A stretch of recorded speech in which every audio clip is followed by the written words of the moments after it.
Hello guys, welcome back to my channel. வீடியோக்குள்ளே போகிறதுக்கு முன்னாடி மறக்காம அந்த வீடியோக்கு ஒரு லைக்கை போட்டுருங்க. லாஸ்ட் பார்ட்டில் நம்ம ஹீரோயினி புருஷன்காரனை லவர் அடிச்சிட்டான் அப்படிங்கவுமே அவனை அடிச்சிருப்பா. ஸோ அதனால் அவன் ரூமுக்கு வந்து ஃபீல் பண்ணிக்கிட்டு இருக்கான். அவன் கூட இருந்த எல்லா மெமரிஸுமே நினச்சி பார்த்துட்டு இருக்கான். இதுக்கு முன்னாடி இருந்த மாதிரி இப்போ எதுவுமே இல்லை, நான் இந்த அளவுக்கு வேண்டாதவனா போயிட்டேன் அவளோட வாழ்க்கையில் அப்படிங்கிற மாதிரி யோசிச்சுட்டு இருக்கான். இப்போ மறுநாள் ஆயிடுது, விடிஞ்சிருச்சு போல். இவன் கால் மாட்டிலே உட்காந்து தூங்கிட்டா. அந்த பையன் தான் எழுந்திருக்கிறான். அவன் எழுந்திரிச்சதுக்கப்புறம் இவளும் சத்தம் கேட்டு எழுந்திருக்கிறா. அதுக்கப்புறம் இவன் காலங்காத்திலே அவளை உட்கார வச்சுக்கிட்டு ஒரு கேம் விளையாடலாமா அப்படின்னு கேட்டுட்டு இருக்கான். சீரியஸான கேமு அப்படிங்கிற மாதிரி சொல்லிட்டு இவன் துப்பாக்கி எடுத்துகிட்டு வந்துட்டு அதில் 2 குண்டை மட்டும் போட்டுக்கிட்டு இருக்கான். இதில் 2 குண்டை நான் போட்டுட்டேன், இப்போ அதை நான் சுற்றியுமே விட்டுட்டேன். இப்போ அந்த குண்டு எங்கே இருக்குன்னு உனக்கும் தெரியாது, எனக்கும் தெரியாது. இதுதான் நம்ம வாழ்க்கையோட ரொம்ப முக்கியமான நேரம். ஏன்னா இதுக்கப்புறம் நீயும் உயிரோட இருக்க மாட்டேன், நானும் உயிரோட இருக்க மாட்டேன் அப்படிங்கிற மாதிரி சொல்லிட்டு இருக்கான். இவன் என்ன பேசுகிறான்னு அவளுக்கு எதுவுமே புரியலை. என்னங்க சொல்கிறீங்க அப்படிங்கிற மாதிரி கேட்டா, ஆமாம், இவ்வளோ நடந்ததுக்கப்புறம் என்னாலையும் உயிரோட இருக்க முடியாது. நான் செத்து போயிட்டு நீங்கள் 2 பேரும் ஜாலியாக கல்யாணம் பண்ணிட்டு போகிறதுக்கும் வாய்ப்பு இருக்குது, அதுக்கும் என்கிட்ட வாய்ப்பு கிடையாது. நான் செத்தா கூடவே நீயும் செத்தாகணும் அப்படிங்கிற மாதிரி சொல்லிட்டு இவன் கன்னை தான் தலையில் வச்சுக்கிட்டு ட்ரிகரை அழுத்த போயிட்டு இருக்கான். இப்படிலாம் பண்ணாதீங்க ப்ளீஸ் அப்படின்னு அவன் எவ்வளவோ கெஞ்சி பார்க்குறான். ஆனால் இவன் கேட்காம அடுத்த நிமிஷமே டக்குன்னு ட்ரிகரை அழுத்திட்டான். நல்ல வேலை இவன் தலை செதறிடுச்சோன்னு அவள் ஒரு நிமிஷம் பயந்துட்டா. ஆனால் அந்த மாதிரி எதுவுமே ஆகலை. இப்போ ஓன்டான்னு சொல்லிட்டு அவளோட நெத்தியில் துப்பாக்கி வச்சு ஷூட் பண்ண போயிட்டு இருக்கான். ட்ரிகரை அழுத்த போகிறான். அவளும் பயத்தில் கண்ணை மூடிட்டு உட்காந்துருக்கா. நல்ல வேலை, ஜஸ்ட்டு மிஸ்ஸு, இவன் தப்பிச்சிட்டா. அடுத்தது ஒரு சான்ஸ் இருக்குது. இப்போ அவனோட நெத்தியில் கன்னை வச்சு ஷூட் பண்ண போயிட்டுருக்கான். அவள் திக்குன்னு முழிச்சிக்கிட்டு இருக்கா. ஆனால் இப்போவும் ஷூட் ஆகாதனால 2வது தெரியாமல் அவன் தப்பிச்சிட்டான். அதுக்கப்புறம் அவளோட நெத்தியில் கன்னை வச்சுட்டு ஷூட் பண்ண போயிட்டு இருக்கான். என்னது இவன் கூட வாழ்கிறது ஒவ்வொரு நிமிஷமும் திக்குன்னு இருக்கே அப்படிங்கிற மாதிரி தான் இருக்குது. அதுக்கப்புறம் அவளும் அப்படியே பயத்தில் கண்ணை மூடிட்டு உட்காந்துருக்கா. நல்ல வேலை ஷூட் ஆகலை. ஸோ இப்போ 4 தடவை ட்ரை பண்ணிட்டாங்க. 4 தடவையுமே இவங்களோட உயிர் தப்பிச்சிருச்சு. ஆனால் இப்போ பேலன்ஸ் 2 தடவை தான் சான்ஸ் இருக்குது. ஸோ 2 தடவையுமே குண்டு கண்டிப்பாக ஷூட் ஆகுங்கிறது நமக்குமே தெரியும். அதனால் அவன் கொஞ்சமாக யோசிக்காமல் தன்னோட நெத்தியில் இப்போ கன்னை வச்சு ஷூட் பண்ண போயிட்டுருக்கான். இவன் எவ்வளவோ கத்தி கதறிக்கிட்டு இருக்கா. ஏன்னா இந்த தடவை அவன் ஷூட் பண்ணானா தலை செதறிடும். ப்ளீஸுங்க, வேணாங்க, இந்த மாதிரிலாம் பண்ணாதீங்க அப்படிங்கிற மாதிரிலாம் சொல்லிட்டு அவன் எவ்வளவோ அழுதிக்கிட்டு இருக்கா. தடுக்கவும் பார்க்குறா. ஆனாலும் அவன் கையை பிடிச்சிட்டு விட மாட்டேங்கிறான். ஏன் நான் செத்தா என்ன, நான் சாகத்தான் போகிறேன், கூடவே நீயும் சாகத்தான் போகிற அப்படிங்கிற மாதிரி சொல்லிவிட்டு டக்குன்னு ட்ரிகரை அழுத்தலான்னு போயிட்டு இருக்கான். அழுத்தும் போது கரெக்டாக கதவை திறந்துக்கிட்டு ஒருத்தன் உள்ளே வந்துடுறான். இவன் வேற யாரும் இல்லை, நம்ம ஹீரோயினோட கூட பிறந்த தம்பி தான். ஆனால் ஹீரோக்கு தான் அடியாளாக வேலை பார்த்துக்கிட்டு இருப்பான். அவன் இங்கேருந்து வந்து கீழே வாங்க அப்படின்னு கூப்பிட்டுட்டு இருக்கான். என்ன தலை போகிற காரியமா, அதை விட தலை போகிற காரியம் இங்கே நடந்துக்கிட்டு இருக்கு, போ அப்படிங்கிற மாதிரி சொன்னால், இல்லை வந்து பாருங்கள், உங்கள் தம்பி என்ன பண்ணியிருக்கான்னு வந்து பாருங்க அப்படிங்கிற மாதிரி சொல்லிட்டு கூப்பிட்டுட்டு போயிட்டுருக்கான். இப்படி என்னதான் பண்ணியிருக்கான் அப்படின்னு சொல்லிட்டு வந்து பார்த்தா அவன் வந்து மனக்கோலத்தில் மாப்பிள்ளை கெட்டப்போ போட்டுட்டு வந்து நின்றுட்டுருக்கான். குடும்பம் யாருக்கும் ஒன்றும் புரியல, இவன் என்ன பண்ணுறான் அப்படிங்கிற மாதிரி சொல்லிட்டு. அதுக்கப்புறம் பார்த்தா கூடவே ஒரு பொண்ணையும் கூட்டிகிட்டு வந்துட்டு நான் கல்யாணம் பண்ணிட்டு வந்திருக்கேன் அப்படிங்கிற மாதிரி சொல்லிட்டு வந்துட்டுருக்கான். ஸோ இதை பார்த்துட்டு மொத்த குடும்பத்துக்கும் பயங்கரமான ஷாக்கு. நம்ம ஹீரோயினையும் அதிர்ச்சியாக பார்த்துட்டு தான் இருக்கா. அப்புறம் இந்த பொண்ணு யார், எங்கேருந்து இவன் எப்போ கல்யாணம் பண்ணா அப்படிங்கிற மாதிரி தான் இருக்குது.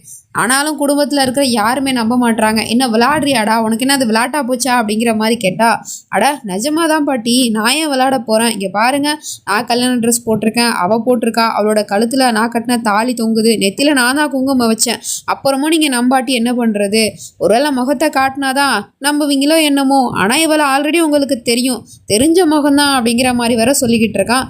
யாருக்கும் ஒன்றும் புரியலை. சரி ஓகே, நீங்கள் தான் நம்ப மாட்டீங்கல்ல, நானே ஃபேஸை ஓப்பன் பண்ணி காட்டுறேன் அப்படின்னு சொல்லிட்டு ஃபேஸை ஓப்பன் பண்ணி காட்டுறான்.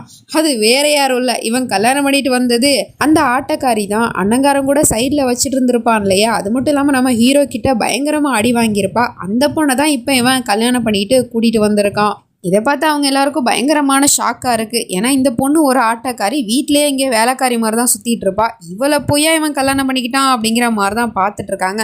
வீட்டுக்குள்ளே வர பார்த்தா தடுத்து நிறுத்துறாங்க. ரொம்ப பெரிய மனுஷன் ஆகிட்டியோ, நீ பாட்டுக்கே கல்யாணம் பண்ணிட்டு வந்து நின்றுட்டுருக்க, எங்ககிட்ட யார்கிட்டையுமே ஒரு வார்த்தை கூட சொல்லலையே அப்படிங்கிற மாதிரி கேட்டா, ஏன் பாட்டி, நான் பண்ணிட்டு வந்தால் மட்டும்தான் குத்தமாக தெரியுமா உங்களுக்கு, இதோ நிற்கிறானே அவனை தானே கல்யாணம் பண்ணிட்டு வந்தான், அவங்க யாருக்கும் தெரியாமல் அவனை மட்டும் வீட்டுக்குள்ளே மன்னிச்சு சேர்த்துக்கிட்டீங்கல்ல, அப்போ நான் மட்டும் என்ன பெருசாக தப்பு பண்ணிட்டேன் அப்படிங்கிற மாதிரி கேட்டுவிட்டு வீட்டுக்குள்ள பொண்டாட்டியை அழைச்சிட்டு வந்துட்டு இருக்கான். பாட்டியாலையும் எதுவும் சொல்ல முடியல. சரி இவங்களுக்கான சடங்கை பண்ணு அப்படிங்கிற மாதிரி பெரிய மருமகிட்டயுமே சொல்லிட்டாங்க. ஸோ அதனால அவளுமே கிரகப்பிரவேசம் பண்ணி வீட்டுக்குள்ளேயுமே வந்துட்டா. வீட்டுக்குள்ள வந்த அடுத்த நிமிஷமே அவளோட முகமே மாறுது. வில்லத்தனமான ஒரு சிரிப்பு சிரிச்சுக்கிட்டு இருக்கா. இதுக்கு பின்னாடி என்ன காரணம் இருக்குங்கிறது தெரியல. நம்ம ஹீரோயினுக்கு தெளிவா புரிஞ்சு போச்சு.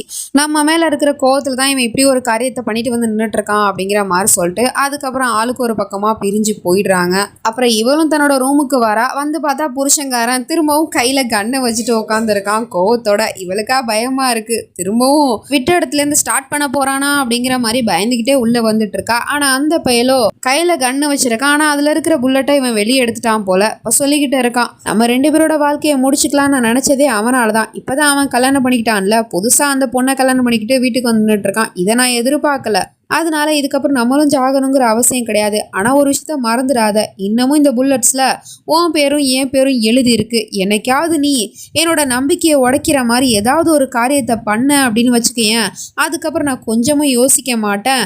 இந்த புல்லட்டை போட்டு ஷூட் பண்ண வேண்டியதா இருக்கும். ஸோ புரிஞ்சு நடந்துக்க அப்படிங்கிற மாதிரி சொல்லிடுறான். அதுக்கப்புறம் எங்கேயா பொண்டாட்டியா ரூமுக்குள்ள கூட்டிட்டு வந்துட்டான். ரூமுக்குள்ள வந்தோடனே கையை விட்டுவிட்டு அவன் பாட்டிக்கே குளிக்க போயிட்டே இருக்கான். ஸோ இவன் நம்ம நினைச்ச மாதிரி சும்மா பேருக்கு தான் கல்யாணம் பண்ணிட்டு வந்திருக்கான் அப்படிங்கிறது நல்லாவே தெரியுது. ஆனா அவனை கல்யாணம் பண்ணிக்கிறதுக்கு பின்னாடி ஒரு பெரிய காரணமே இருக்கு.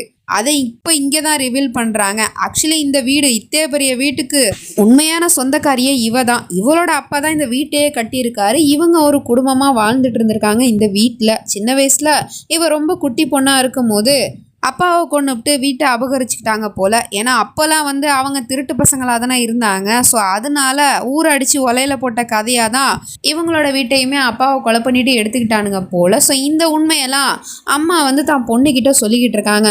அவனுங்க தான் உன் அப்பாவை கொலை பண்ணி நம்மளை நடுத்தருவுக்கு கொண்டுட்டு வந்துட்டானுங்க.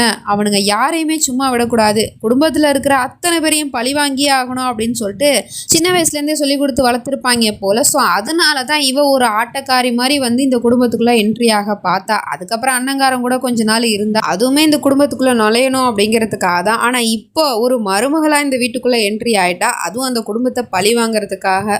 ஸோ இவ என்னெல்லாம் பண்ண காத்திருக்கா அப்படிங்கிறது தெரியல. இப்போ கொஞ்ச நேரம் கழிச்சு இவ பியூஷ் கிட்ட கேட்குறா, நீ ஏன் இந்த மாதிரி ஒரு காரியத்தை பண்ண அப்படின்ட்டு. நான் என்ன பண்ணேன் அப்படின்னு அவனும் கேட்குறான். நீ அந்த பிந்தியாவை போய் கல்யாணம் பண்ணியிருக்க, அவள் எப்பேற்பட்ட பொண்ணுன்னு உனக்கு நல்லாவே தெரியும்ல, அப்புறம் எதுக்காக அவளை கல்யாணம் பண்ண அப்படின்னு கேட்டா, ஏன்னா நான் அவளை காதலிக்கிறேன் அப்படின்னு சொல்லிட்டு இருக்கான். இல்லை நீ பொய் சொல்கிற அப்படின்னு அவள் சொல்கிறா. ஏன் நீ மட்டும் என் அண்ணனை காதலிக்கலையா? அப்போ நான் காதலிக்கிறதுல என்ன தப்பு இருக்குது? இங்கே பாரு, அவள் இப்போ என்னோட மனைவி. ஸோ அதனால இதுக்கப்புறம் அவளை பற்றி என்கிட்ட பேசுகிறவளை வச்சுக்காத அப்படிங்கிற மாதிரி சொல்லிட்டு அவன் இங்கேருந்து கிளம்பி போயிடுறான். ஸோ இப்படிலாம் புருஷங்காரங்கிட்ட பேசினதை அவள் மேலேருந்து பார்த்துக்கிட்டு தான் இருக்கா. அதை இவளும் பார்த்துக்கிட்டு அங்கேருந்து போகலான்னு பார்த்தா அவள் ஸ்டாப் பண்ணி, என்ன பேசிகிட்டு இருந்தேன் என்னோட புருஷங்கிட்ட அப்படின்னு கேட்டுட்ருக்கா.